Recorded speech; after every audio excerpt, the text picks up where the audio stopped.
Boa noite a todos, sejam todos muito bem-vindos a esse nosso momento de Café com Kardec e amigos. Um novo quadro, por assim dizer, não vou chamar de programa, mas um novo quadro. Hoje estamos no segundo.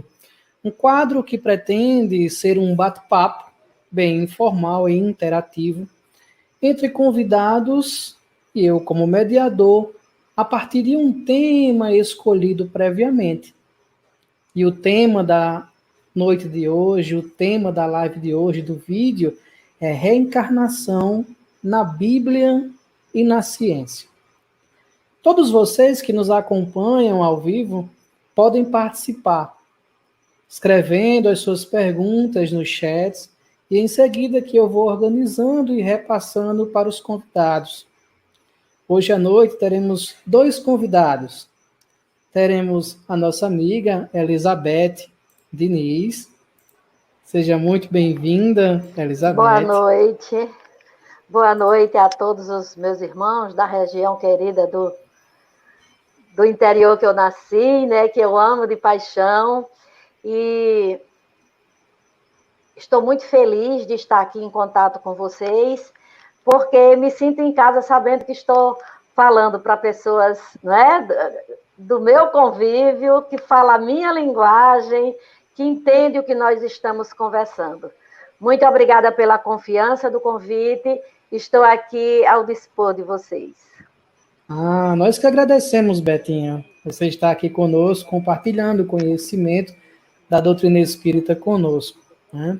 Essa live está sendo transmitida pelo Facebook do Núcleo Espírita Seara de Luz e pelo canal Seridó Espírita do YouTube. E eu gostaria de convidar também para o nosso bate-papo o Yama de Jesus, nosso amigo aqui, confrade também. Boa noite, Yama. Boa noite, querido. Muito obrigado pelo convite e pela oportunidade do serviço. E é uma satisfação estar colaborando com mais essa frente de trabalho e estar conhecendo agora a nossa estimada irmã Elizabeth Diniz. Obrigada, Yama. Comumente nós chamamos, né, Elizabeth de Betinha. Então, a partir de agora, eu vou chamar de forma mais próxima como Betinha, que é o modo que nós nos tratamos na intimidade e é conhecido no movimento espírita, né, Betinha? Isso. Betinha, eu me identifico mais com Betinha. É assim que sou chamada, desde sempre. Então, vamos começar o nosso bate-papo interativo sobre o tema reencarnação na Bíblia e na ciência. E para início, eu vou passar a palavra aos nossos convidados para alguma exposição inicial na fala sobre o tema, e em seguida a gente já começa num bate-papo a partir da fala de um, de outro, e vamos tecendo, né, construindo esse bate-papo, esse café. Isso. Então, Betinha... eu gostaria de pedir licença, Yama, para fazer um introdutório, digamos assim, primeiramente dizendo da importância da gente divulgar informações sobre esse dogma, digamos assim, que algumas pessoas julgam, pensam que a crença na reencarnação é uma coisa que surgiu com o Espiritismo, e esse tema é rodeado de preconceitos. Algumas pessoas não acreditam, outras dizem que não querem acreditar porque as religiões proíbem, e outras dizem simplesmente que não existe. Mas a reencarnação é uma lei. E quando se trata de uma lei de Deus, ela existe desde sempre. Não é uma crença, não é um dogma, não é uma invenção, é uma lei. E nós vamos observar na história da humanidade que a crença na reencarnação é uma das crenças mais antigas e conhecidas divulgadas no mundo. Fazendo uma pesquisa nos livros adequados, nós vamos ver que a crença na reencarnação existe desde 8.000 anos antes de Cristo, veja só. Isto é, a crença na reencarnação existe há quase 10.000 anos. E as religiões de todas as épocas da antiguidade acreditavam na reencarnação. Por exemplo, nós vamos ver no Bhagavad Gita, que é o livro sagrado dos hindus, e que já existia, mas foi o lugar mais longe que se identificou que ele existia 5.000 anos antes de Cristo. Então, o Bhagavad Gita tem aproximadamente 7.000 anos, e no Bhagavad Gita, no versículo 21 a 27, já dizia assim: quem sabe que o eu é indestrutível e eterno, sem nascimento nem morte, como pode ela matar e induzir outro a matar? Assim como o homem lança fora uma roupa gasta e veste roupa nova, assim também o eu incorporado lança fora corpos gastos e veste corpos novos. Inevitável a morte para os que nascem, e aquilo que morre tem certeza de nascer de novo, pelo que não deveis entristecer-vos por causa do inevitável. Olha só, no Bhagavad Gita, 5.000 anos antes de Cristo. E depois nós vamos ver, uns 2, 3 mil anos atrás, a crença dos egípcios é tanto que eles se preparavam com todo zelo, com todo cuidado para levar tudo que era importante para eles, porque eles acreditavam que retornariam. E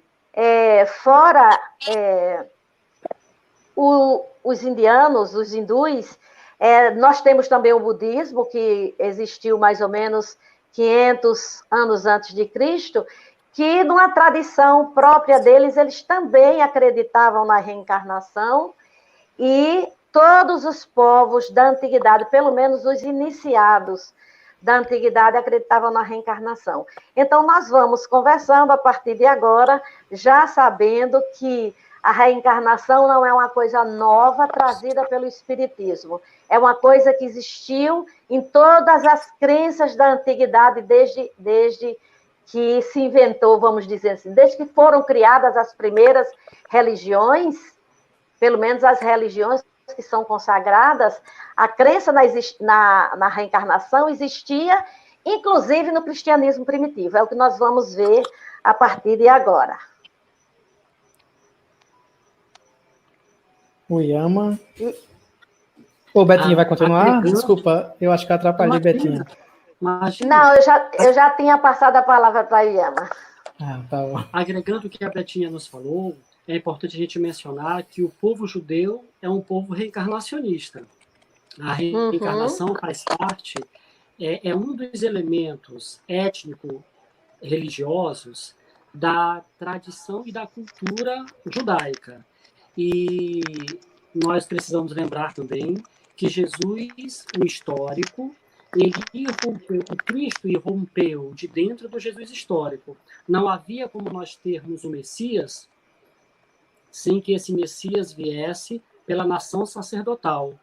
E nenhum Messias se constituiria por dentro da nação sacerdotal sem a sua constituição judaica, de ser, de estar, de sentir, de interagir. Então, quando nós lemos na Bíblia e nós não conseguimos perceber um Jesus judeu, isso é muito mau sinal, porque significa dizer que nós estamos lendo o Cristo por muitas lentes que alijam do Cristo uma das suas bases de formação, de constituição histórica. E nessa constituição histórica está também assentado a própria segunda revelação. A partir dela, porque, como diz o capítulo 1 do Evangelho segundo o Espiritismo, Jesus não veio destruir a lei, veio aperfeiçoá-la a partir da compreensão, do apontamento, do amor. Ler a lei, viver a lei, aperfeiçoar a lei a partir da condição do amor. Mas que lei é essa que Jesus não veio destruir e sim vivê-la e aperfeiçoá-la? A lei da Torá, a lei judaica. E por que isso é importante para a nossa formação espiritual, para a nossa formação cristã? Por vários motivos, mas sobretudo por dois. O primeiro é porque a gente precisa ler o Cristo sem os diversos filtros que tiram de Jesus informações importantes, que tiram do contexto de Jesus, da fala de Jesus, do Evangelho, informações muitíssimo importantes, como, por exemplo, a reencarnação. Escondem essas questões.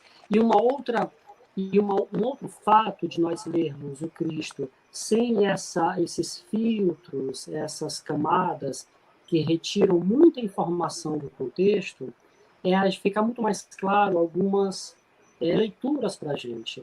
Por exemplo, Jesus ele era muito veemente quando ele reclamava ou quando ele exortava o ensinamento. Certa vez, Jesus disse aos fariseus, raça de víboras, sepulcros caiados.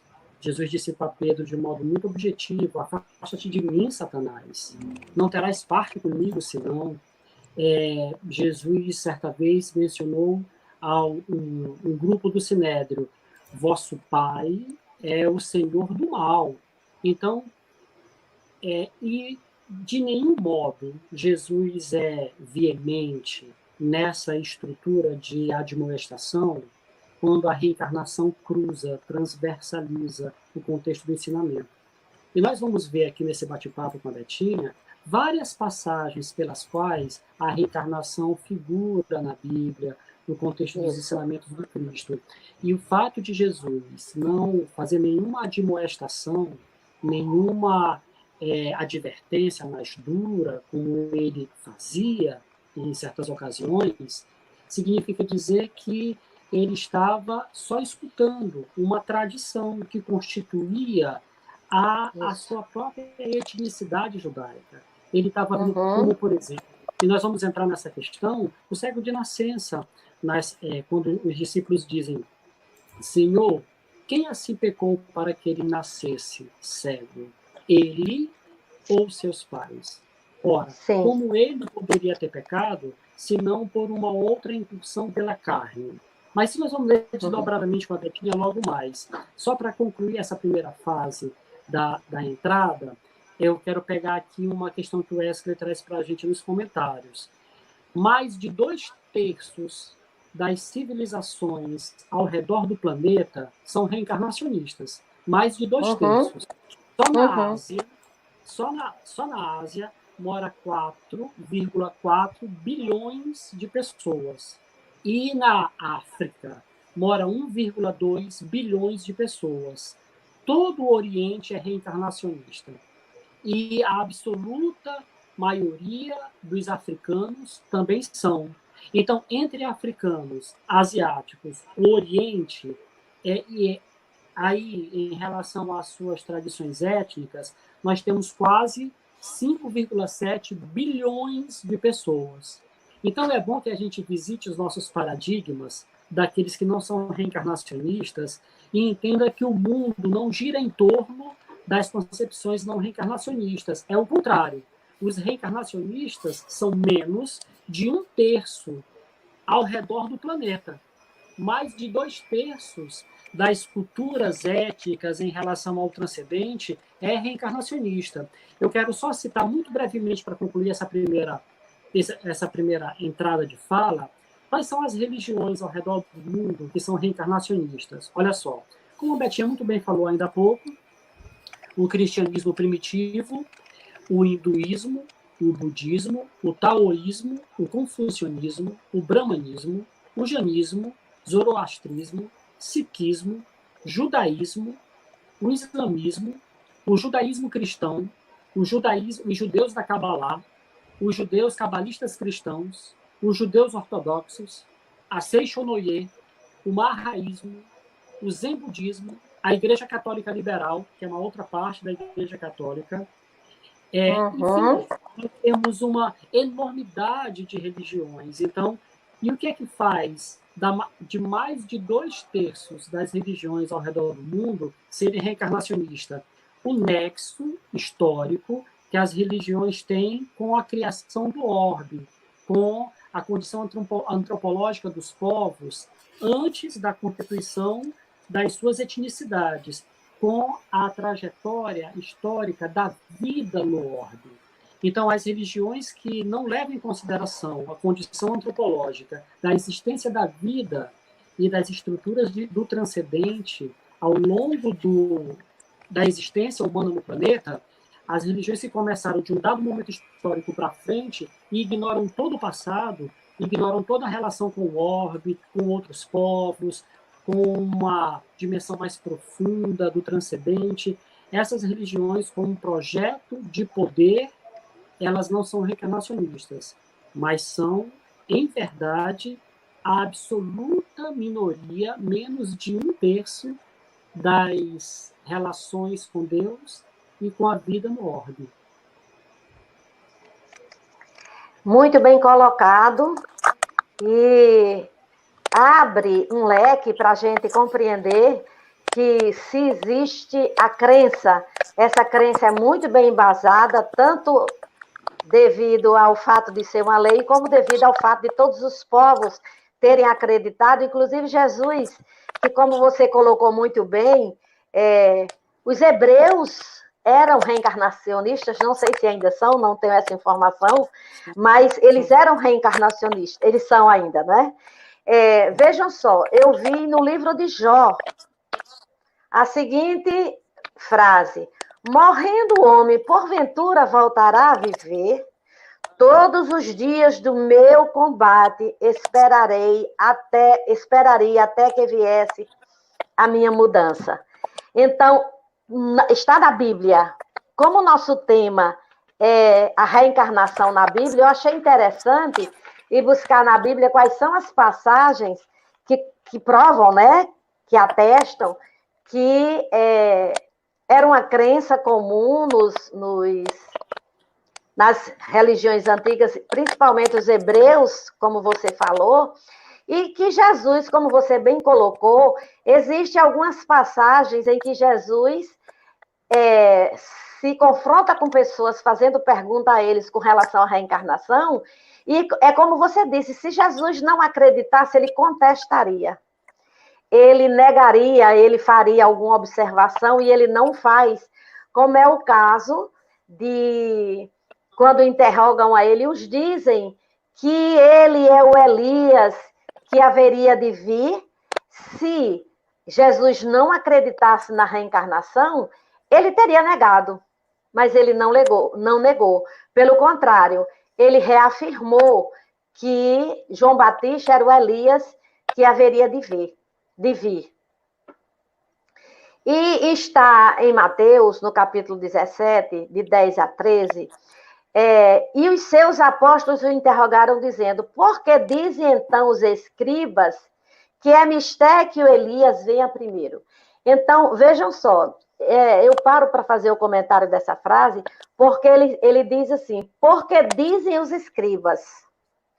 Isto quer dizer que os escribas e os fariseus acreditavam na reencarnação, sim, é tanto que esperavam por Jesus, e alguns acreditavam, como tem outra passagem que diz, ele diz: que dizem os homens que eu sou?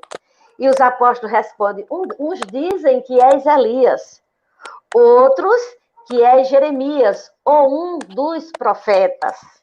Então, se tudo era falado com tanta naturalidade, é porque, como você diz, era natural se falar em reencarnação, senão Jesus contestaria, imediatamente negaria. Ele que aproveitava todas as oportunidades que ele poderia ter de instruir, ele teria interrompido e teria instruído. Não existe reencarnação, mas ele reafirma, né? Pois não, William? Sim, e veja, eu queria fazer um destaque que a reencarnação ela não é o único fundamento que está escondido, enterrado no meio de uma hermenêutica das religiões ocidentais, em meio aos projetos de poder das instituições religiosas. Não é a única. A reencarnação é mais um elemento que está, vamos dizer, posto nebuladamente embaixo de uma espessa e densa camada de interpretações institucionalizadas. Porque, veja, há várias outras questões que estão no contexto de Jesus e que a gente passa uma vida inteira lendo a Bíblia e não consegue percebê-la.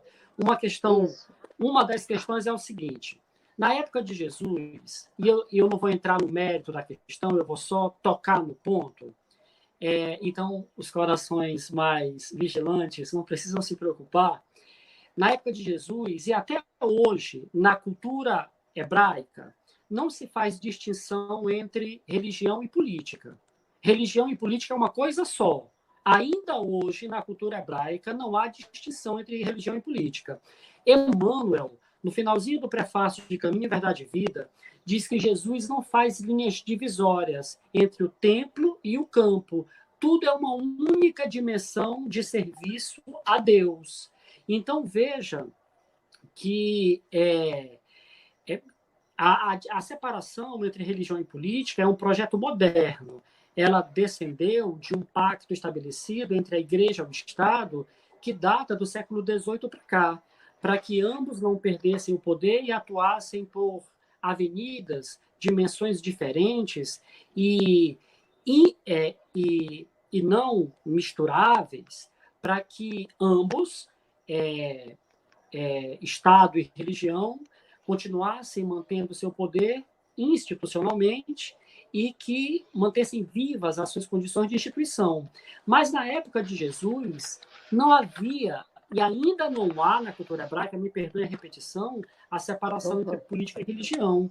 Essa questão de não se discute religião, não se discute política, porque política e religião não se misturam, não é verdade. Na época de Jesus, isso era uma coisa só.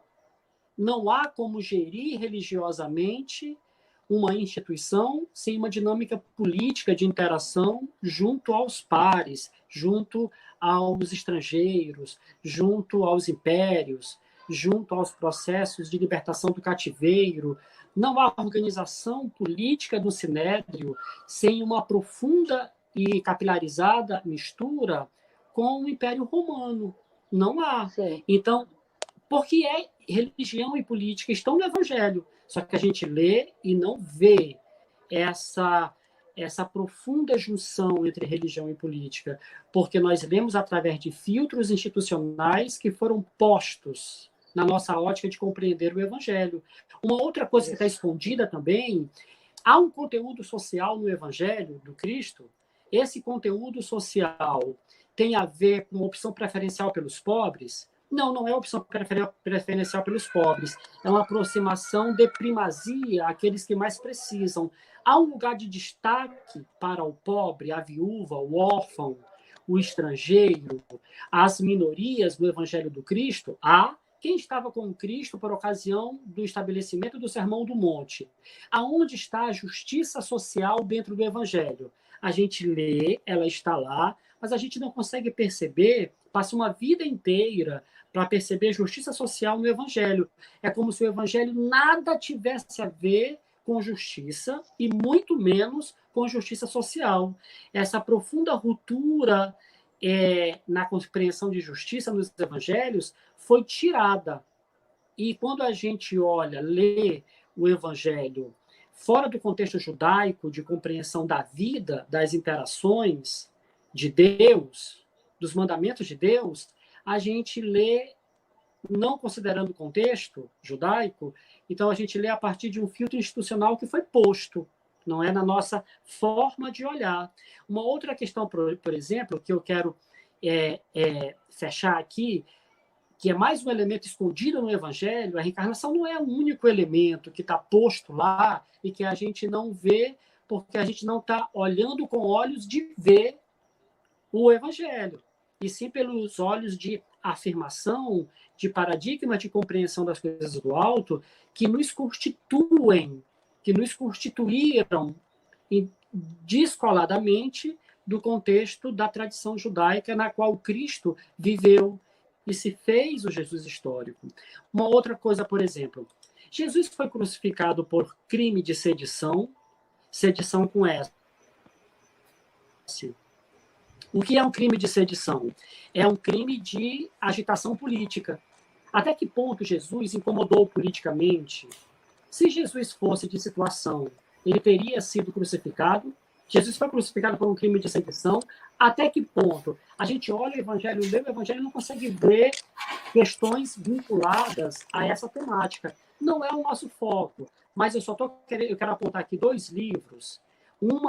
São 2 livros brilhantes para falar desse incômodo, desse crime de sedição pelo qual o Cristo também, porque tinha uma profecia aí pelo meio, a condição messiânica, de não ser aceito o Messias, tem toda uma profecia aí no meio, mas também é um incômodo que Jesus gerou às questões de poder estabelecidas a partir do Sinédrio. São os 2 livros. Um é Zelota, do Hezla Aslan, que fala sobre o Jesus histórico e o seu processo de condenação por crime de sedição. E o outro livro é de um biblista exegeta que eu reputo imensamente, que é o Richard Horsley. O nome do livro é Bandidos, Profetas e Messias. O quanto o messianato estava envolvido com essa dificuldade de aceitação por esse burburinho social que faziam na época do Cristo em função da libertação do jugo do Império Romano. Então, são 2 livros lindos que ajudam a gente a compreender as questões de contexto judaico que foram invisibilizadas, que aparecem na Bíblia, mas que nós não conseguimos perceber porque nós não descolonizamos, nós não conseguimos ler a partir do real contexto. Nós lemos a partir do modo pelo qual foi nos ensinado a querer perceber. Isso. Então, o Evangelho ele está imbricado de hermenêutica. Por exemplo, e aí concluindo para passar para a Betinha, outra questão, Deus condena? Deus é mais irascível do que amor?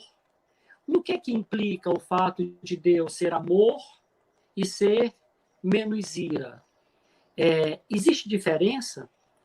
Se Deus é amor e ira infinitamente, essa ira é subjugada ao amor por ser ambas em paralelo, em uma rota infinita, o que prepondera, o amor ou a ira de Deus? Então, se o amor prepondera, Deus não é irascível, não tem uma ira de condenação. E se Deus não condena, como é que a gente espia os erros que as nossas consciências estão mergulhadas ainda, já que Deus não condena? Como é que a gente espia? Então, a própria compreensão de justiça, quando a gente entende que há um inferno, que há uma vida eterna pagando pelos pecados, que há pecado, a própria compreensão de justiça está nebulada, embaçada, embotada, está alienada a concepção de justiça. E nós não conseguimos amar sem ser justos. E não conseguimos amar e ser justos sem caridade. Então, a nossa compreensão de amor de Deus está embaçada quando a gente entende um Deus condenador, um Deus irascível. E essa compreensão de Deus condenador, nós só entendemos porque estamos lendo Cristo através de um filtro institucional que nos mostra o que alguém quis nos mostrar e nos retira o Cristo de um contexto judaico no qual ele viveu. Tudo isso que você coloca, enquanto você falava, eu estava aqui refletindo, tudo isso vem da ignorância nossa de não compreender que é Deus. Porque foi uma pergunta inteligentíssima que Kardec fez aos espíritos. Ele não perguntou quem é Deus, ele perguntou que é Deus. No sentido de que se a gente continuar olhando Deus de uma forma, como você falou, antropomórfica, a semelhança dos homens, um Deus que se ira como eles viam no passado, um Deus que se ira, nós nunca vamos compreender Deus. Porque tudo isso que você falou, que Deus é ao mesmo tempo amor e justiça, a gente só vai compreender se a gente compreender a natureza de Deus. E os espíritos afirmaram muito bem, Deus é a inteligência suprema do universo. E o que é a inteligência? Que até hoje a ciência ainda não consegue estudar e abarcar o que é isso que é inteligência. A psicologia, por exemplo, já estudou muito e viu que não existe uma inteligência, existem várias formas de inteligência, não é? E a gente fica sem entender por que é que o homem é mais inteligente num aspecto, completamente sem inteligência no outro. Por exemplo, o homem pode ser inteligentíssimo no sentido racional e não ter nenhuma inteligência emocional, dizer todas as tolices que tem direito de dizer, fazer todas as tolices que tem o direito de fazer, porque não tem uma gota de inteligência emocional. É impulsivo, é imprudente.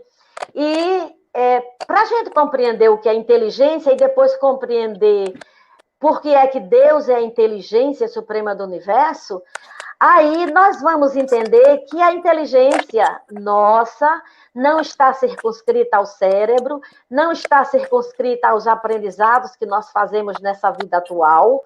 A inteligência é algo que a gente ainda não consegue entender.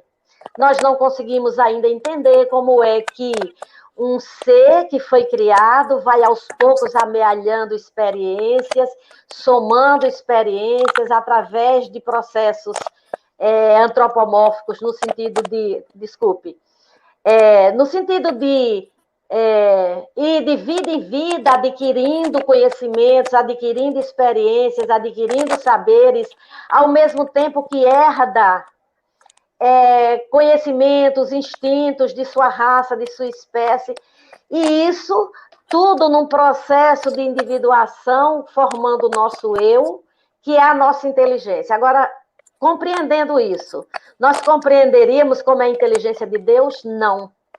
Nós compreenderíamos porque Deus é a inteligência do universo? Não. Somente quando compreendermos isso é que nós vamos compreender Deus. É tanto que Kardec, quando ele vai fazendo perguntas sobre Deus, sobre a natureza de Deus, chega um momento que os espíritos dizem, pare por aí. O homem não tem o sentido ainda de compreender Deus. Deus ainda é incompreensível para nós, como um ser que não tem corpo, que está em todo o universo, é onisciente, é onipresente, e está em todo o universo e, ao mesmo tempo, não está em lugar nenhum. Porque ele é inteligência. E a inteligência não está circunscrita ao nosso cérebro, no nosso caso, e ela não está contida em parte nenhuma. A inteligência é uma energia. Então, enquanto a gente não entender o pouco, a gente não vai compreender o muito. A gente não consegue sequer se entender como é que nós vamos entender Deus, que é inteligência, é lei, é a vida, no sentido de que nós ainda também não compreendemos o que é a vida. O que é a vida? Por que é que uma pedra não tem vida e um inseto tem vida e nós temos vida? O que é a vida? Vida é movimento, vida é energia inteligente. E a gente ainda não entende o que é isso. Aí a gente não entende muita coisa, estamos apenas no início da compreensão das coisas e muitas vezes a gente se atrapalha, né? Desculpe, eu pronunciei seu nome errado, é porque seu nome é incomum. Como é que a gente vai compreender determinadas coisas, como você falou muito bem, se a gente ainda sequer compreende como foi que se construiu o nosso eu histórico, como era o Jesus histórico, como é que a gente vai compreender que é Deus? Ainda é um... Pode concluir, Betinho, depois eu puxo a palavra. Aí é nesse sentido que eu quero falar que as leis de Deus, ele é lei, por isso que ele é justiça, mas ao mesmo tempo ele é vida, vida que tem sede de vida, e nesse ponto ele é amor. E as leis de Deus estão postas, a gente não tem que questionar, só tem que estudar, compreender e obedecer, porque lei é lei, a gente tem que obedecer. Então, quando Jesus falou muito bem, conhecereis a verdade, e a verdade vos libertará, é nesse sentido que eu estava querendo falar. A reencarnação é uma lei. Ponto. A gente não tem que discutir, a gente só tem que estudar para ver se a gente compreende. Porque, por enquanto, ainda é um tanto quanto incompreensível para algumas pessoas. Mas o Elson colocou muito bem essa questão de que a gente ainda precisa de compreender muitas coisas antes de compreender coisas mais profundas, não é? Eu queria fazer um gancho, puxar nessas duas falas que vocês fizeram, que eu achei muito importante, a ideia que o Yama trouxe da contextualização histórica, né, que isso afeta de forma coletiva e afeta também de forma individual, e a compreensão desse processo de inteligência, né, que passa também pelas crenças, né? Apesar de sabermos que a lei da reencarnação é uma lei, mas aí precisamos entender também e compreender no fato da não crença, né? E a gente baseia-se tudo isso, que aí eu quero que vocês possam se aprofundar um pouco, se possível, nessa ideia da contextualização histórica e das múltiplas inteligências dentro das experiências reencarnatórias para a crença ou a não crença, né? Uhum. Entendeu onde eu quero chegar? A crença ou a não crença, a partir do contexto histórico individual e coletivo e das múltiplas inteligências a ser desenvolvidas nas encarnações. Historicamente falando, já que o Ion está colocando dessa forma, teve um período, mais ou menos 304 depois de Cristo, em que o Império Romano assumiu o cristianismo, adotou o cristianismo como religião oficial de Roma, em que, através de discussões acerca disso, haviam os concílios na organização do corpo dos sacerdotes, haviam concílios para eles decidirem como era que iam caminhar dentro das crenças do cristianismo, como era que eles iam instituir os rituais, os dogmas do cristianismo que naquela época passava a ser a Igreja Católica Apostólica Romana. Havia concílios, e num desses concílios, que é o concílio de Nicéia, se não me falha a memória, em que eles proíbem, por questões políticas, eles proíbem a crença na reencarnação. E a partir desse momento fica proibido você acreditar. E isso durou por tantos séculos, que chegou a nós, como o nosso irmão falou muito bem, chegou até aqui, até nós, muito deturpada as crenças, muito no meio de adulterações, que fica difícil para a gente compreender. O que é que você acha, Elmo?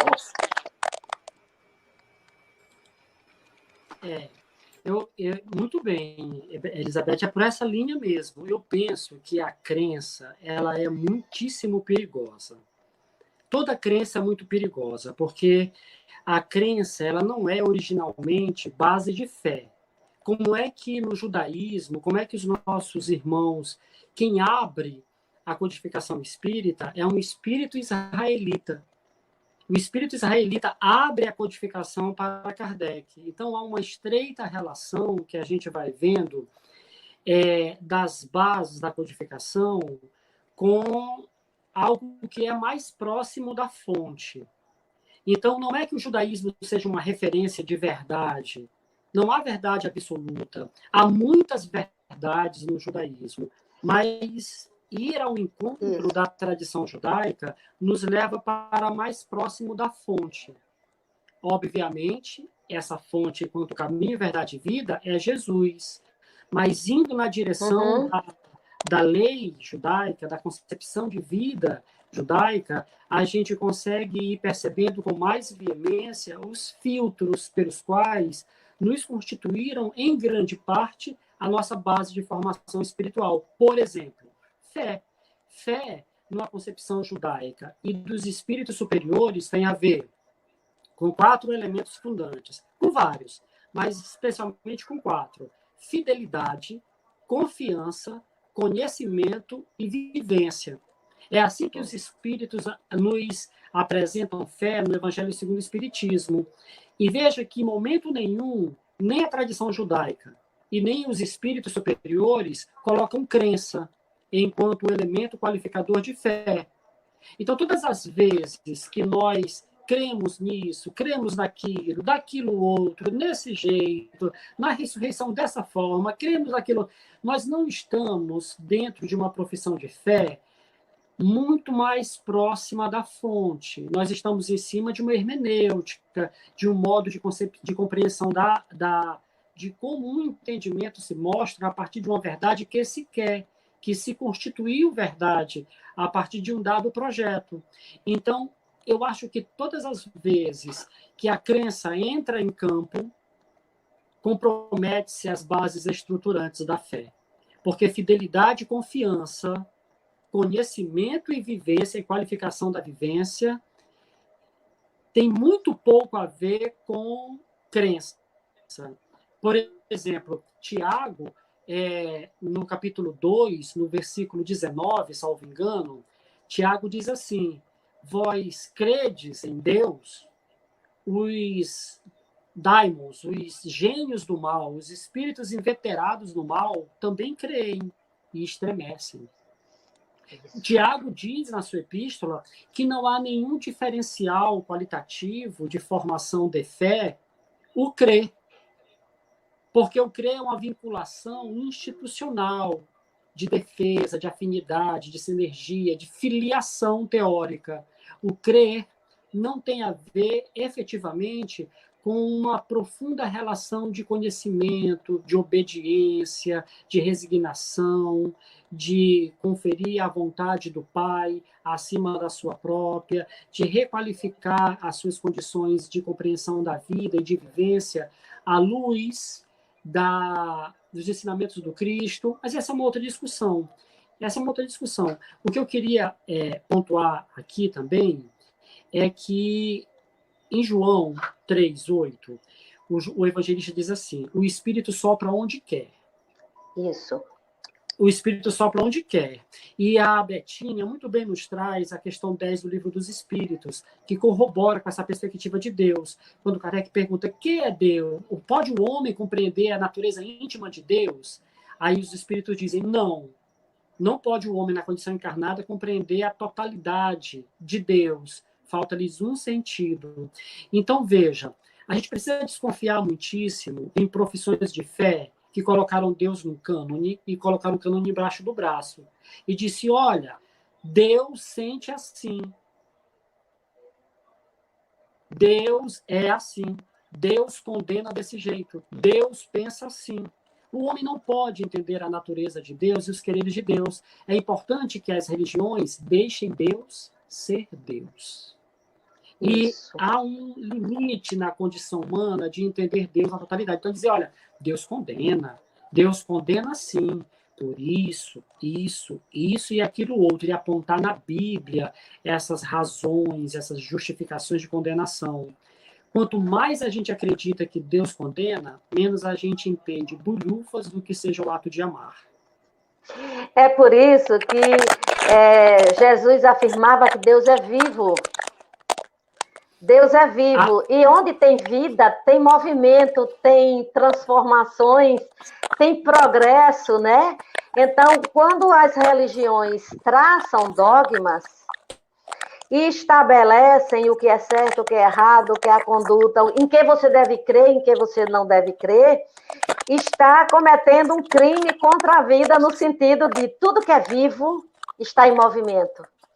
Tudo que é vivo tem uma complexidade imensa, com vários aspectos, vários prismas a serem analisados, e que a natureza não se dobra aos caprichos dos homens.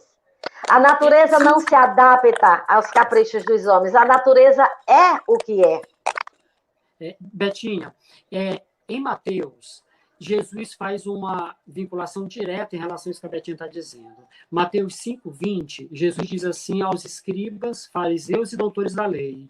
Mateus 5:20, Jesus diz assim: porque eu vos digo, se a vossa justiça não exceder essa de escribas e fariseus, de nenhum modo entrarão vós no reino dos céus.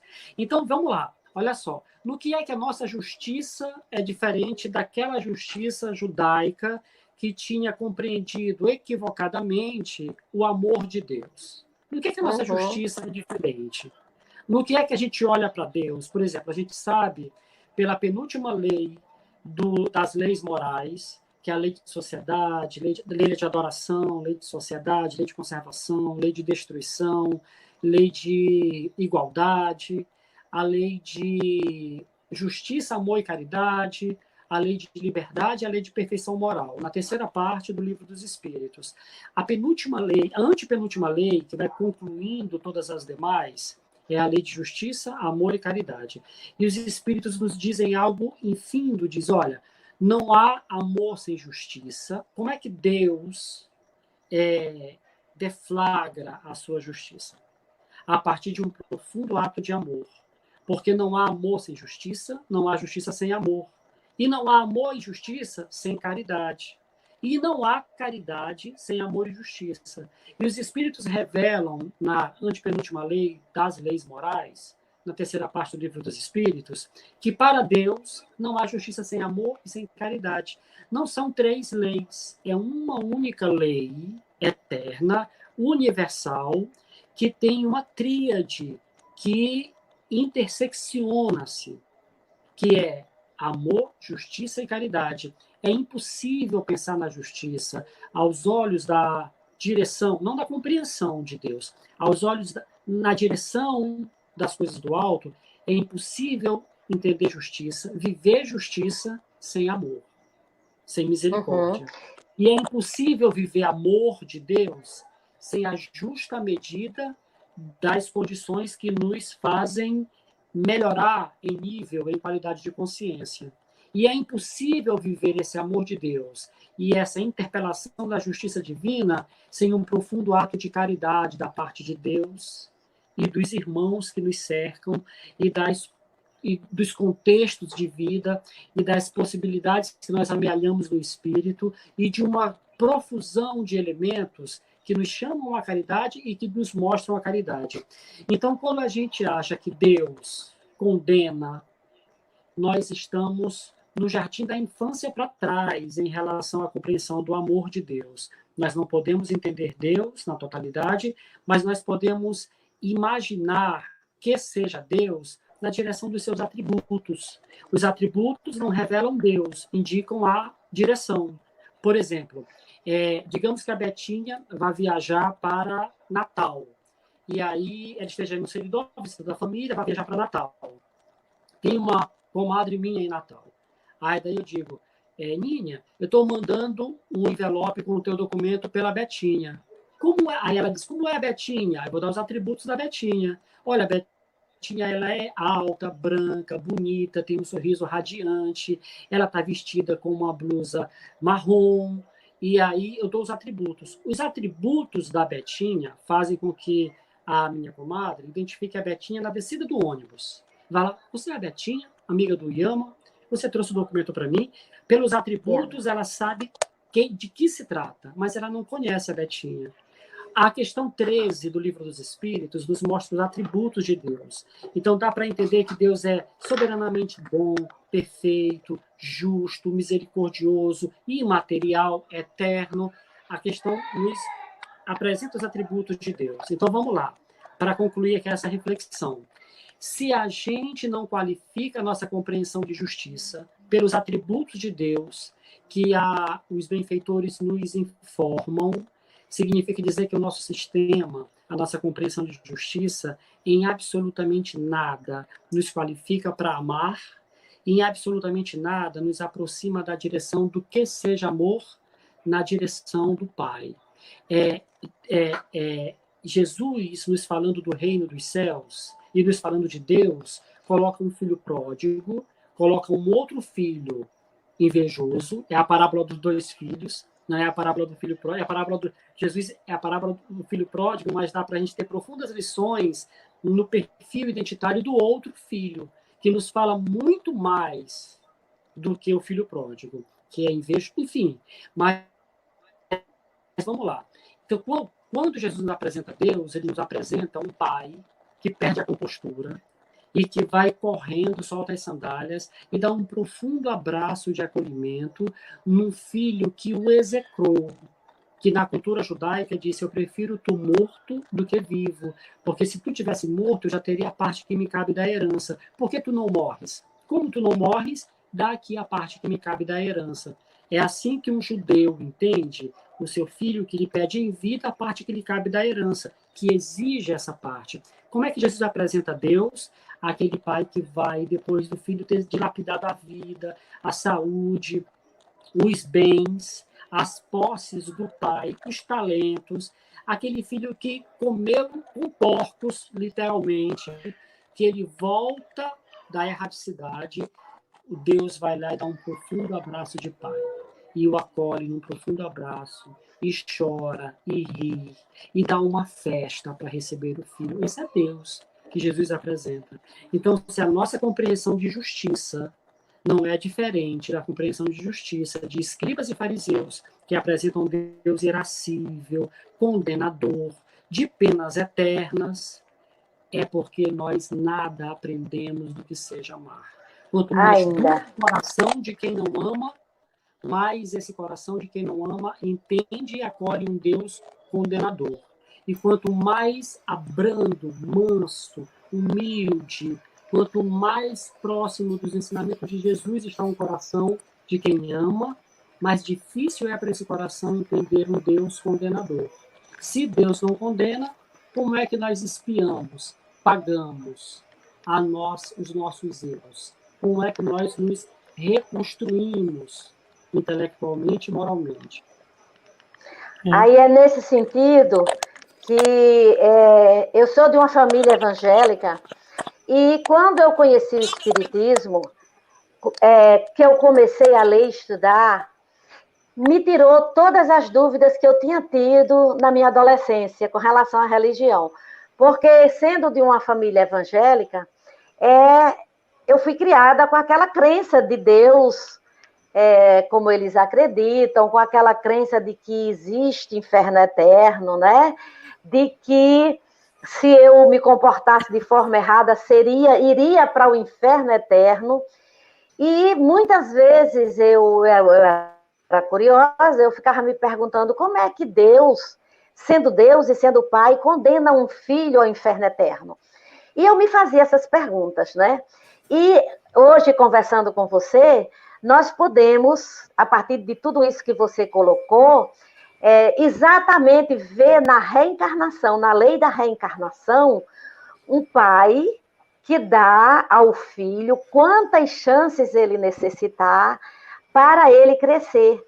Porque como psicóloga que eu sou, eu sei que nós cometemos erros, ora porque desconhecíamos como era o certo, ora porque não temos muita experiência para fazer da forma certa, ora porque o nosso lado emocional interferiu para que a gente agisse de forma certa, ora porque o nosso lado instintivo, impulsivo, nos levou a fazer coisas erradas. E diante disso, se eu, que sou humana, compreendo, como psicóloga estou falando, eu compreendo que a pessoa errou num momento infeliz e que ela pode reparar o erro que ela cometeu agindo de outra forma, com outras oportunidades. Como era que Deus não compreenderia? Como é que Deus não daria, ele sendo amoroso pai, ele sendo um pai bom, ele não nos daria as incontáveis necessidades que nós tivermos de evoluir? E como ele faria isso se não fosse através das vidas sucessivas? Quantas vezes pessoas que morrem ou são mortas no momento de briga e no momento de impulsividade, de questões passionais, a pessoa morre prematuramente ou mata alguém.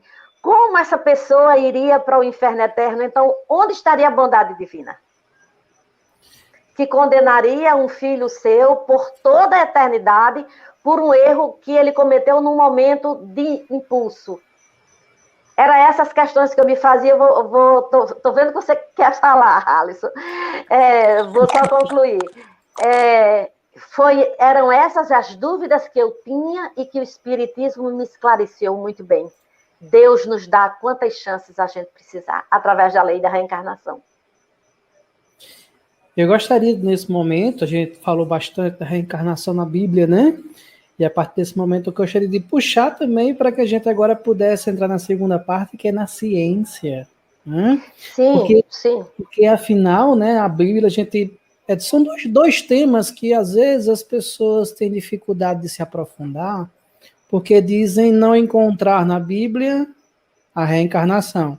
E como vocês já bem mostraram, vamos encontrar infinitamente em vários locais da Bíblia, entendendo inclusive a questão do contexto histórico, religioso, das N religiões ou N religiões espalhadas pelo planeta. E também, por outro lado, dentro da ciência, há também aquela negação, porque não há comprovação da inexistência, mas há negação, né? E fica-se às vezes difícil. Então a gente pode adentrar agora nesse campo, reencarnação na ciência. Olha, com o que a ciência trabalha? A ciência trabalha com observação, né? A observação do fenômeno e depois a explicação ou análise da conclusão dessa observação. Eu acredito que uma das provas da existência da reencarnação é a regressão para vidas passadas. E eu tenho uma certa experiência nessa área, porque eu trabalho com regressão já há muitos anos, já fiz regressão com várias pessoas, e é impossível aquilo tudo que vem no momento, aquilo ser invenção de uma mente, como algumas pessoas às vezes querem dizer, foi criação da imaginação da pessoa. E são histórias tão vívidas, tão reais, elas eclodem com tanto sentimento, que é impossível a gente dizer, não, foi fruto da imaginação dessa pessoa. Porque o que é imaginação? A imaginação é uma recordação através de uma memória visual com imagens, né? E a pessoa não poderia recordar com nitidez, com imagens, com emoções, uma coisa que ela nunca viveu. Então, se ela está vivenciando aquilo tudo, é porque ela está recordando um passado que ela viveu.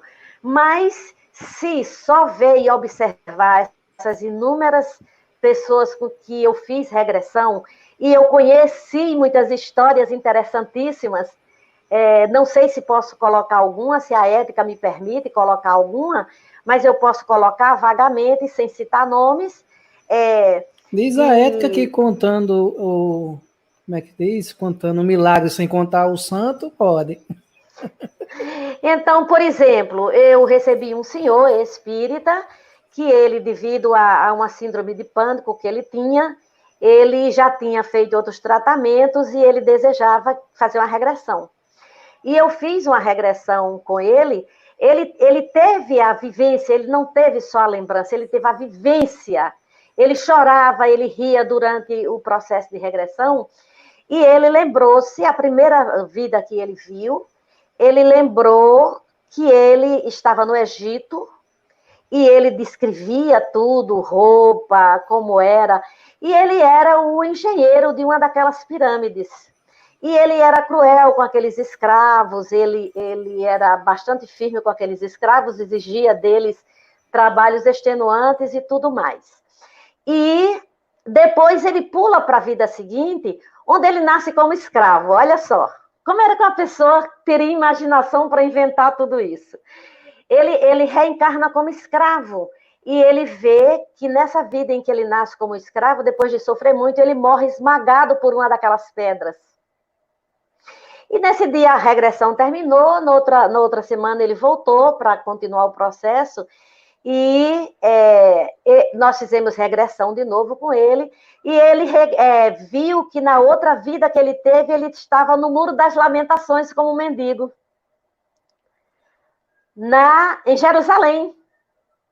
E depois ele viu uma outra vida, ele como sacerdote da Igreja Católica, um bispo, poderosíssimo, cheio de riquezas. Então, houve um erro, depois vidas de reparação, depois uma vida de oportunidade para que ele pudesse se reerguer. Então, fora isso que eu estou passando para vocês, que é um só dos casos em que eu fiz regressão, eu também tive, Deus me deu esse presente, eu tive a oportunidade de ver 3 vidas passadas minhas. Muito interessante, com memórias muito vívidas, com os sentimentos daquele momento, e também eu tive essa regressão no momento em que eu estava muito aflita com determinados problemas, e esses problemas estavam me levando a somatizar muito, a ter vários momentos, inclusive de pânico. E eu tive a oportunidade de ter essas regressões e de ver com cores muito vívidas 3 de minhas vidas passadas. Inclusive vendo imagens que eu desconhecia e que depois indo para a Europa, porque eu fiz um curso e eu visitei alguns lugares na Europa, que eu identifiquei aquilo que eu tinha visto na minha regressão, porque eu não conhecia, eu nunca tinha visto um castelo, eu não conhecia um castelo, eu não sabia como era um castelo. E na regressão que eu me vi, eu passava por uma daquelas portazinhas pequenininhas que eu nem sabia que existia. Nos castelos existia um portão grande, muito alto, porque os homens passavam a cavalo, mas existiam uns portõezinhos pequenos que a pessoa tinha que se baixar para passar, e eu não sabia da existência dessas portas. E eu vi na minha regressão que eu, fugindo daquele castelo, eu passava abaixada por uma daquelas portas, e no dia que eu fui à Itália, que eu visitei, a Portugal, que eu visitei um castelo, eu vi um castelo semelhante ao que eu tinha visto na minha regressão. Então, eu acredito que isso é uma prova. Tantas pessoas hoje que fazem regressão e que traz isso como prova, tem livros escritos, eu acredito que isso seja uma prova científica.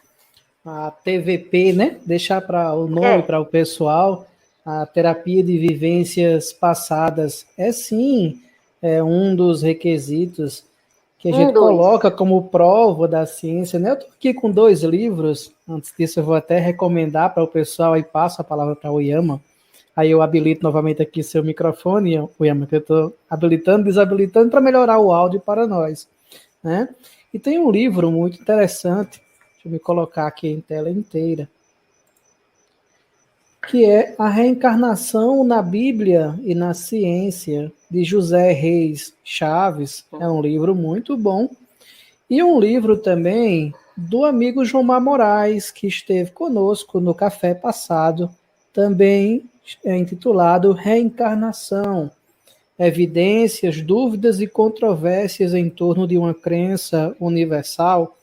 E, inclusive, dentro desse livro, tem também um episódio pessoal, né?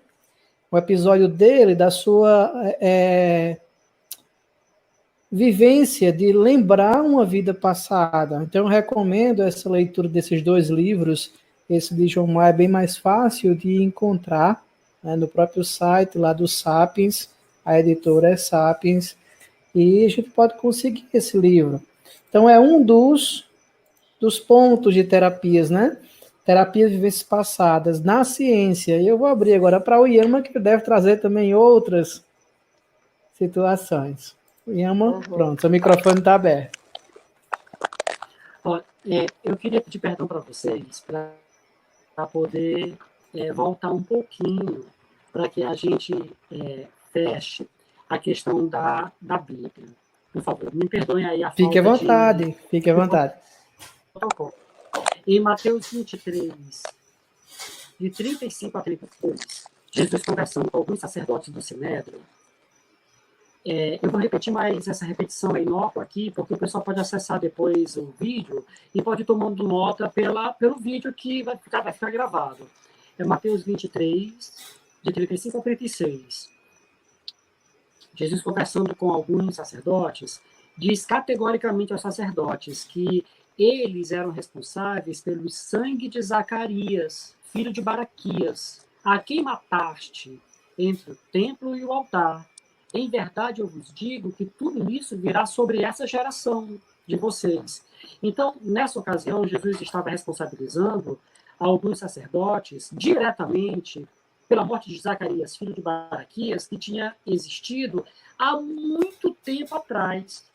Não podia aqueles sacerdotes, depois de séculos, terem sido responsáveis pela morte de Zacarias entre o templo e o altar.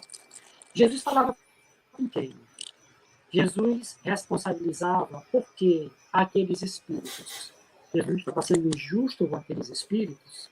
Então, essa é uma das marcas de transversalização da reencarnação no texto bíblico. A primeira marca foi essa de João 9, de 1 a 3, que a Betinha abriu o nosso trabalho com ele, do cego de nascença. E os discípulos dizem, Rabi, quem pecou para que assim ele nascesse? Ele ou seus pais? Então, como é que ele poderia ter pecado para que cego de nascença ele viesse a essa encarnação, se não em uma outra incursão pela carne? E aí Jesus não repreende, como nunca repreendeu de modo nenhum, quando a reencarnação transversalizou os ensinamentos em relação ao que precisava, perguntava os seus discípulos. A outra passagem está em Mateus 17, de 10 a 13, que é quando os discípulos interrogam Jesus, que a Betinha também nos trouxe para a gente, e dizem assim, Senhor, tu és o Messias, mas dizem que mistério é que Elias venha primeiro em relação ao Messias, e está tu aqui diante de nós. Aí Jesus disse, em verdade, eu vos digo que Elias já veio e fizeram com ele tudo o que quiseram. E aí, se acabasse aí, a passagem bíblica estaria configurada a reencarnação, mas não acaba, por misericórdia de Deus. A passagem continua e diz assim, então entenderam os discípulos que lhes falara a respeito de João Batista. Obviamente, outras hermenêuticas, fora do contexto judaico, fora de uma exegese bíblica, que leva em consideração o tempo do Cristo, a cultura na qual o Cristo histórico se constituiu, essas hermenêuticas dirão, mas estava aí dito que à frente de João Batista ia o espírito de Elias, o inspirando, o favorecendo espiritualmente, era como se o espírito favorecesse intelectualmente, moralmente, amparasse João Batista. Essa hermenêutica ela é descolada com o contexto judaico, que é reencarnacionista e que tem a reencarnação como elemento étnico-religioso da tradição hebraica, tanto dos tempos bíblicos até os dias de hoje. Eu queria aqui fazer duas referências como de livros judaicos sobre reencarnação. Esse aqui é escrito por Joseph Solton, que é a reencarnação a partir do sentido da vida na compreensão da Kabbalah, dos mistérios de Deus. É um livro judaico que fala sobre reencarnação. Por serem judeus reencarnacionistas, não é um livro espírita, é um livro de tradição hebraica que fala sobre esse elemento étnico que os constitui em relação à vida após a vida. Tem outro livro judeu que eu gosto muito dele, que é esse aqui, O Portal das Reencarnações. É do Isaac Luria, do rabino Isaac Luria, que é uma outra discussão também sobre como é que o processo de reencarnação se faz de lá para cá, por ocasião da incursão novamente na carne. Obviamente, eles têm uma compreensão não tão refinada, não tão acabada como é a compreensão da reencarnação no Espiritismo, mas muitíssimo do que eles entendem por reencarnação, os benfeitores espirituais trouxeram na codificação. Há uma outra passagem também na Bíblia sobre a reencarnação, que está em Mateus 11, de 10 a 5, que quando, falando de João Batista, de novo, em relação a ser Elias, novamente, essa vinculação. E há uma outra passagem da profissão de fé de Pedro, que está em Mateus 16, de 13 a 17, que Jesus diz assim, chegando Jesus ao território da Cesareia em Filipe, perguntou aos discípulos, quem dizem os homens ser o Filho do Homem? Aí disseram, uns afirmam que és João Batista, outros afirmam que és tu, Elias, outros afirmam que és tu, Jeremias, o profeta. Então, nesse contexto, não essa discussão de que era o Espírito que inspirava, iluminava aquele novo Espírito encarnado, essa é uma questão de hermenêutica posta numa tradição moderna do século XVIII para cá. Mas aqui os homens pensavam, sem entender ao certo como se dava a reencarnação, de modo destrinchado naquela ocasião, que Jesus nos dizia que era a reencarnação de Jeremias. Jesus não é a reencarnação de nenhum profeta. Jesus é o Cristo desde o princípio da constituição do orbe terra, do qual recebeu como demiurgo, como governador espiritual. Jesus já era um Cristo por ocasião do plasma, da cocriação em plano maior, do orbe terrestre, do sistema da Via Láctea, recebendo Jesus o orbe. Jesus não é a reencarnação de nenhum profeta, mas eles tinham essa compreensão de que Jesus ou era Elias ou era Jeremias. E tu, Pedro, quem dizes que eu sou? Então, essa é uma outra passagem onde transversa a reencarnação. Uma outra passagem, a Betinha muito bem nos trouxe aqui na abertura dos trabalhos, está em Jó, não é? 1, de 20 a 21. Então Jó se levantou, rasgou seu manto, raspou a sua cabeça e se lançou em terra e adorou e disse: Nu saí do ventre de minha mãe e nu tornarei para lá. O Senhor o deu, o Senhor tomou. Bendito seja o que vem em nome do Senhor. Então, Jó está dizendo que nu ele saiu, nu ele retornará para lá enquanto espírito, em um processo de os fundamentos judaicos da reencarnação também estão no respeitadíssimo livro de Jó. Há uma outra passagem em Jó, ainda sobre a reencarnação. Jó 14, de 10 a 14. Jó, que a Betinha trouxe para a gente, diz: quando o homem está morto, vive sempre. Acabando os dias da vida na existência terrestre, esperarei por quanto a ela voltar de novo. Jó 14, de 10 a 14. Que Jó categoricamente disse que quando acabar os dias terrenos, ele esperará voltar a essa vida incursionadamente na carne, novamente, enquanto o mesmo espírito, nesse processo de jornada evolutiva. Há uma outra passagem também em Eclesiastes 3,15, que diz: o que já foi, e o que há de ser também já foi. Deus fará renovar-se o que se passou em um processo de jornada evolutiva na direção da consciencialização. E Eclesiastes é o livro da sabedoria da Bíblia. Na minha opinião, é o livro mais bonito, mais belo da Bíblia. Eu gosto muito dos evangelhos, e Eclesiastes é um livro da eternidade, de uma sabedoria profunda. E está lá também, em 3,15, essa vinculação com a reencarnação. Se dúvida alguém tiver, quando vocês encontrarem um judeu, vocês perguntem para o judeu se a tradição judaica tem como seu elemento de constituição étnico-religiosa a reencarnação como um fator, um elemento de esclarecimento, explicação da vida. Uma outra passagem está em Mateus 5, 25 a 26, quando Jesus, falando do juízo, falando do reino dos céus, Jesus diz assim: entra logo em acordo com o teu adversário enquanto vais com ele a caminho do foro, para não suceder que ele te entregue ao juiz, e o juiz ao oficial de justiça, e seja exposto na cadeia, porque em verdade te digo que dali não sairás até pagar o último centavo. Então, por diversas vezes nos evangelhos, quando Jesus fala do reino dos céus, Jesus fala de um local de expiação, de tormentos, de pena, Jesus sempre vincula esse local de pena que de lá não sairás até pagar o último centavo. Jesus nunca estabelece esse local de expiação como sendo uma pena perpétua do ponto de vista de um tormento eterno. Sempre não sairás de lá até pagar o último centavo. De lá não sairás até que. Então, esses locais de expiações, essas zonas abissais, esses locais de dor existem, mas eles não são eternos. Eles existem, como nós vimos em libertação, que são locais, zonas abissais de sofrimento, em processo de estado de espírito, estado de consciência, que atrai para lá em função do padrão vibratório no qual está o espírito enquanto consciência que o é, que o tesouro do homem está de repouso o seu galardão, falando dessa atração magnética, do local onde nós incursionaremos até que nós tenhamos o padrão vibratório de um espírito que continua vivo após a desencarnação.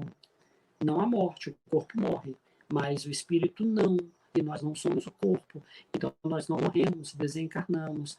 E dessas zonas abissais que existem, mas não são eternas, não são locais de pagamentos condenatórios para a eternidade. Então, veja, nós homens somos capazes de pensar um código penal e colocarmos uma liberdade condicional. Nós que somos homens imperfeitos, egoístas, atrasados, moralmente entralhados, somos capazes de colocar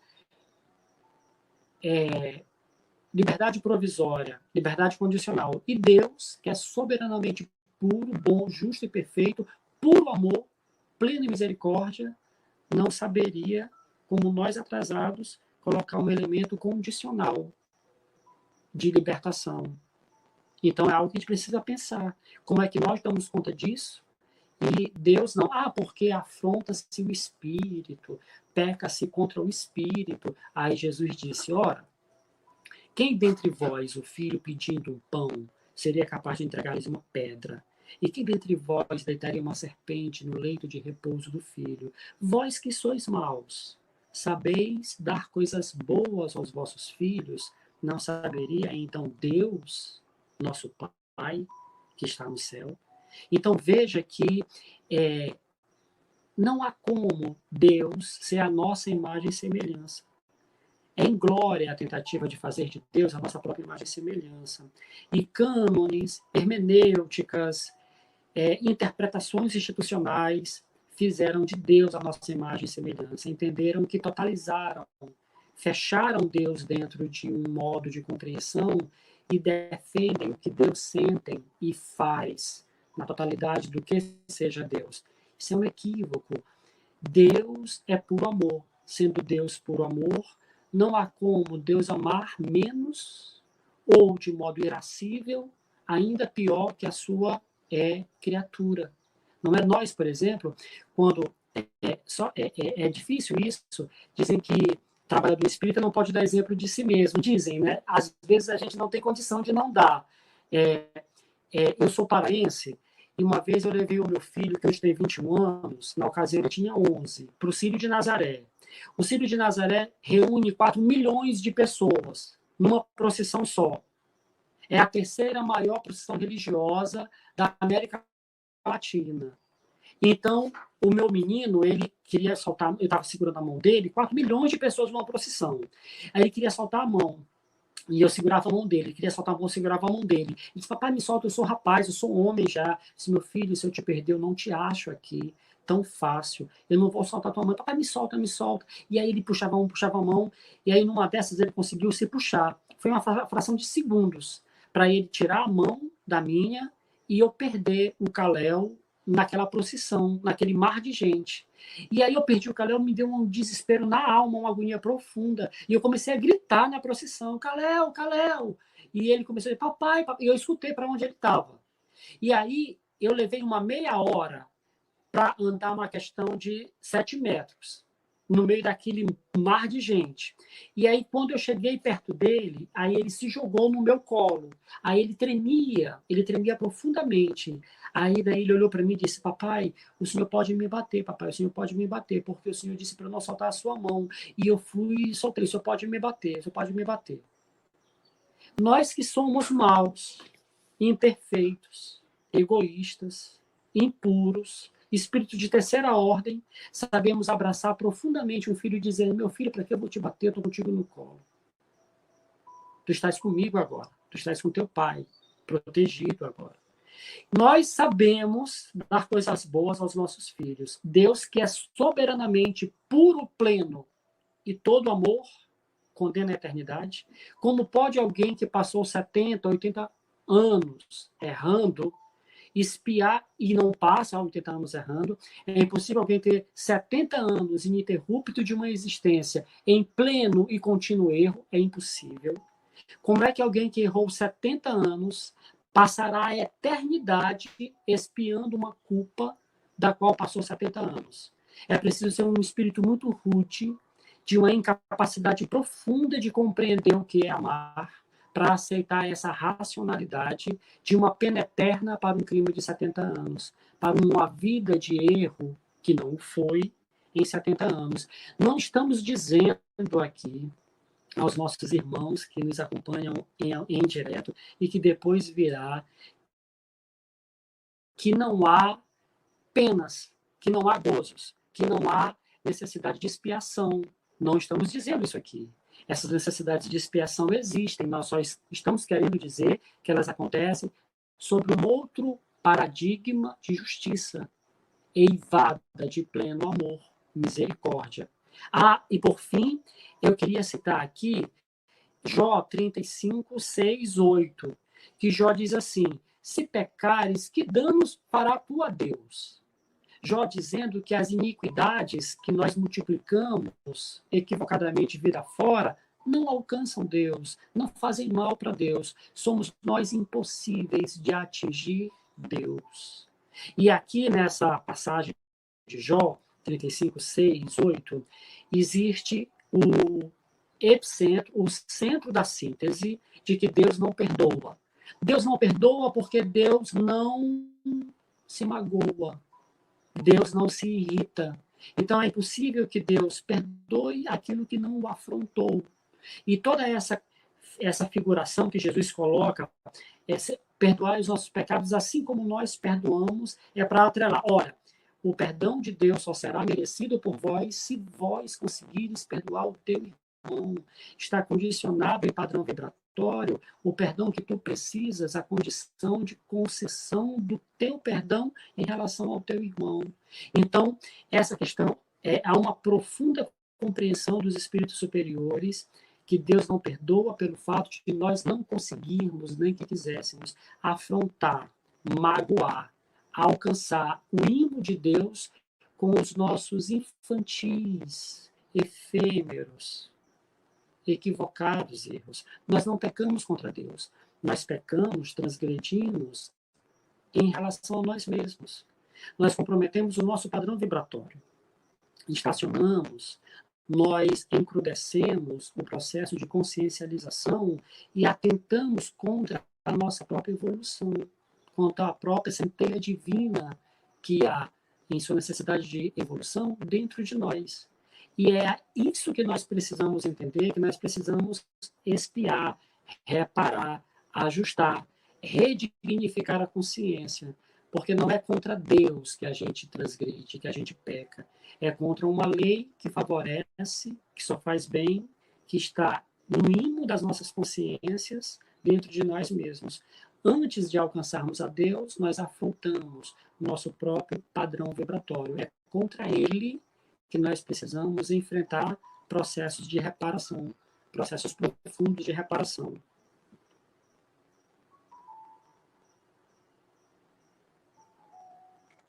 Afrontamos a lei e depois temos que reparar a nossa própria consciência. Se ainda tivesse ficado alguma dúvida, eu lembraria a passagem de Nicodemos, que procura Jesus e diz que está com dúvidas, não é? E Jesus diz: em verdade vos digo que é necessário que nasças de novo. E Nicodemos pergunta: como pode um homem voltar para o útero da sua mãe e nascer de novo? E Jesus responde: como? Tu és mestre em Israel e não sabes destas coisas? Querendo dizer que aquilo ali era conhecido mesmo. E me lembrei que Jesus também falou: ai do homem que modificar um iota daquilo que eu disse. e quantas coisas que Jesus disse que foram modificadas ou encobertas, e que nós estamos com o Espiritismo, que é o cristianismo redivivo, trazer de volta isso. E é necessário que a gente seja fiel com todo o esforço que a gente puder, trazer de volta o cristianismo, como ele ficou no início, no cristianismo primitivo, é tirar esses véus que encobriram determinadas verdades como essa, e lembrar o que Jesus disse: ai daquele que modificar um iota, de tudo que eu disse. E tem uma passagem que ele diz: ai de vós, escribas e fariseus hipócritas, que nem entrais nos céus, nem deixar ninguém entrar. O julgamento das prostitutas será menos severo do que o vosso. Querendo dizer que o que ele disse é a verdade. Eu sou o caminho, a verdade e a vida. Então, a gente tem mais que aprofundar, estudar, trazer, clarear, para que todas esses véus que cobriram a mensagem de Jesus, do jeito que ele a deixou, volte a ser lembrado, volte a ser discutido, como nós estamos discutindo de novo aqui a questão da reencarnação, para que isso alcance mais pessoas através dessas redes que são utilizadas hoje, e a gente se lembre de que o homem tenta modificar, mas não consegue. Ele encobre a verdade por um determinado período, mas chega a verdade outra vez e se impõe. Então, acredito que estamos chegando ao final, não é, Alisson? Acredito que estamos chegando ao final, só queremos agradecer realmente, sinceramente, a oportunidade que nós tivemos de falar sobre um assunto tão importante. Esse assunto é muito importante, porque clareando esse assunto, que nós vamos aos poucos nos libertando desse conceito do Deus severo, do Deus punitivo, do Deus que condena, deixar de lado esse conceito terrível de inferno eterno. É claro que existe o inferno, mas o inferno existe dentro do coração do homem atormentado. Que é inferno maior do que uma alma atormentada? E se o homem está atormentado e ele morre atormentado, ele vai continuar atormentado e ele mesmo cria o seu inferno, como também é capaz de criar o seu próprio céu a partir do momento em que ele conhece a verdade, ele estuda a verdade e ele começa a praticar a verdade. Ele vai aos poucos adquirindo o equilíbrio, adquirindo paz interior e transformando o seu íntimo a tal ponto que ele vai testificar aquilo que Jesus disse: o reino dos céus está dentro de vós. O reino dos céus não está fora de nós, como o inferno também não está fora de nós. Está dentro de nós.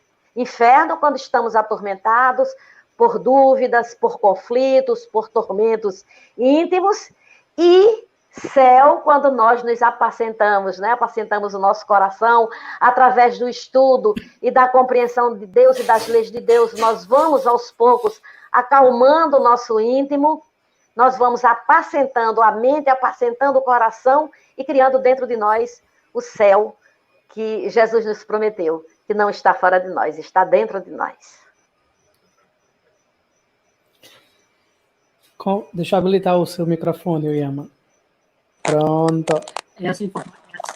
Essa tão bela síntese que a Betinha faz para a gente, de o céu e o inferno, tem questões lindas dessa bela síntese que ela nos faz, que foi discutida hoje pelo Rodrigo Ranieri, da Casa Espírita Sementes do Bem, lá de Acari.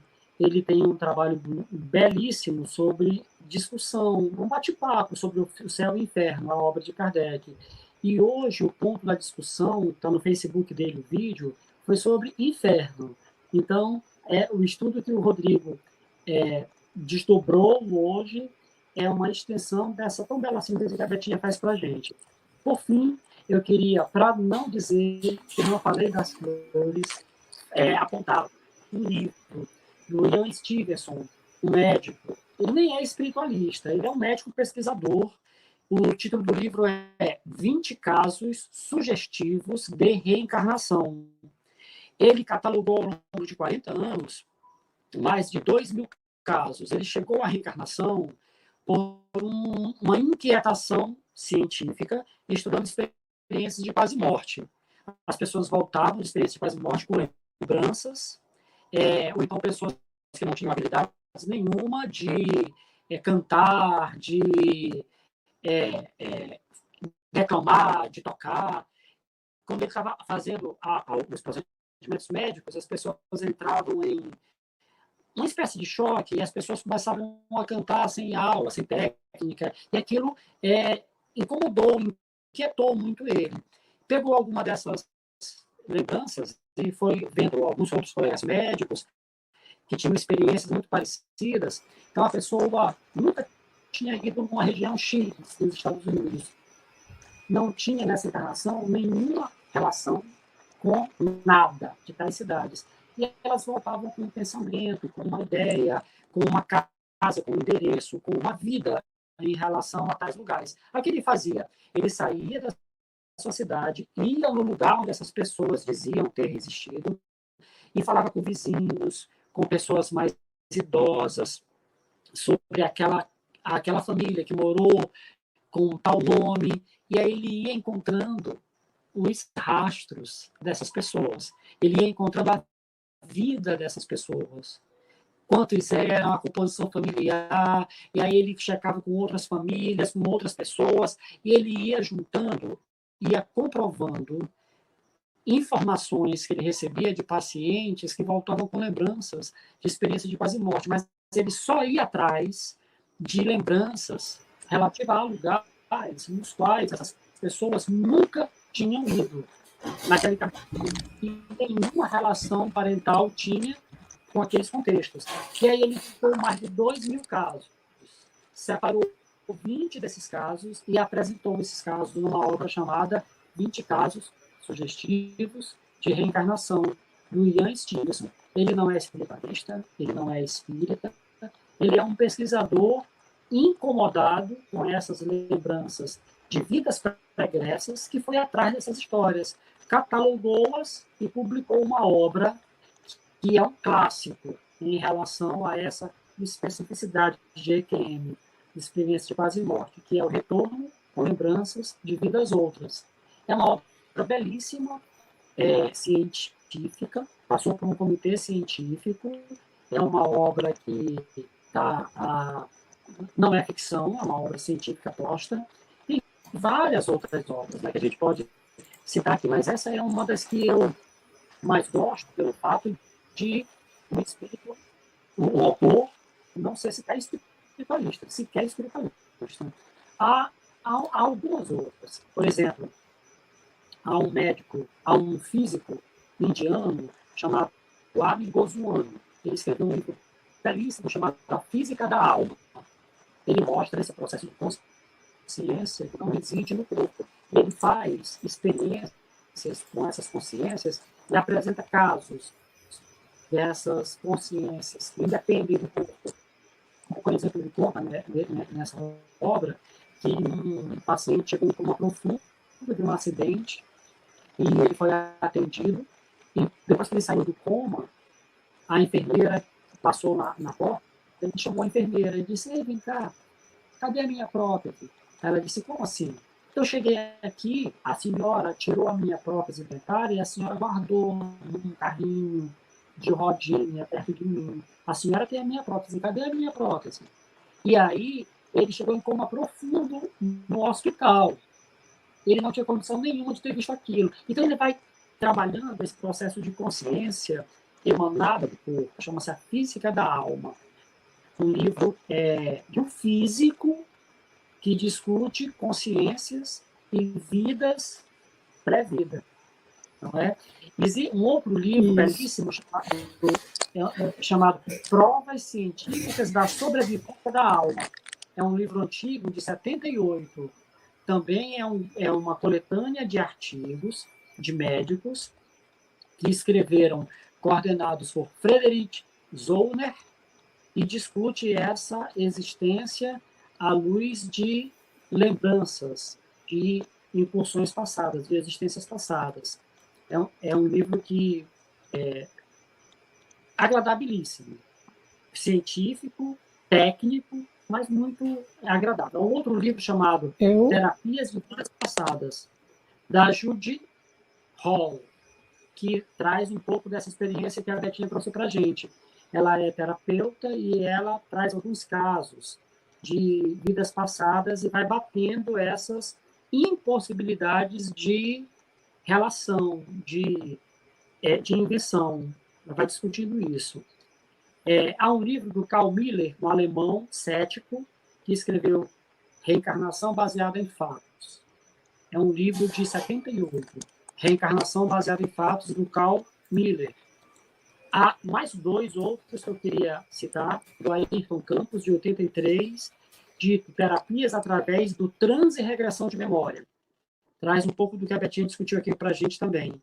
E do Florence Wagner McCline, que é Regressão a Vidas Passadas, traz também essa discussão de lembrança de outras incursões. Enfim, então, a ciência clássica não dá conta dessas questões, por o fato da ciência clássica ser experimental, e o espírito não se experimenta em laboratório, mas uma parte da física, uma parte da ciência, que é a metafísica e a ontologia, dar conta de elementos científicos para incursionar nessa seara. Isso, tem vários e vários livros que falam sobre o assunto, né, e de várias abordagens também, outras como a projeciologia, que você citou, no momento da saída do corpo, e outros além, né? Mas eu gostaria, inicialmente, de agradecer a participação, até como Betinha colocou, o andar da hora, né? A previsão máxima do nosso bate-papo é de 1h30 e já vamos com 1h37. Sinal que o tema é muito bom e é muito gostoso de se falar sobre isso, né?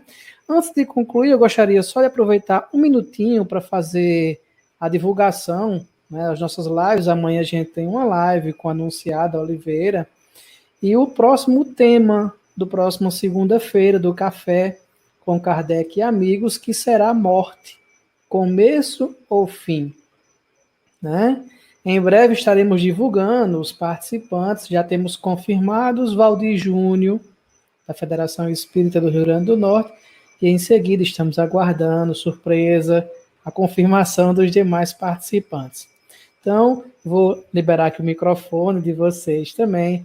Agradeço imensamente a participação de Betinha, de Uyama, nesse momento, nesse café conosco. Eu estava aqui com a xícarazinha do lado, cada um veio com um copo também, né? Esse bate-papo interativo e impessoal. Impessoal que eu digo que não é uma palestra específica em si, mas um bate-papo na nossa conversa. Um bate-papo muito agradável. Eu que agradeço a confiança que depositaram em mim, e foi um prazer muito grande lhe conhecer, viu, Elma? Eu agradeço ao convite e dizer da satisfação que foi conhecer a Betinha, a famosa Betinha, e ter trabalhado aqui nesses instantes junto a ela. Quero agradecer a mentoria do Foi um prazer enorme. Seara de Luz, a mentoria que toma conta desses serviços. Agradecer muitíssimo o amparo e a todos os que estiveram com a gente aí em direto e as pessoas que passarão nessa discussão ainda a posteriori. Muito obrigado. Sem esquecer de agradecer a todo o pessoal do Seridó, que é o meu berço, né, a minha terra, ao pessoal de Parelhas e de todas as cidades vizinhas que compõem o grupo do Seridó. Um abraço imenso. Nós que saudades. Agradecemos deixa eu abrir aqui de novo.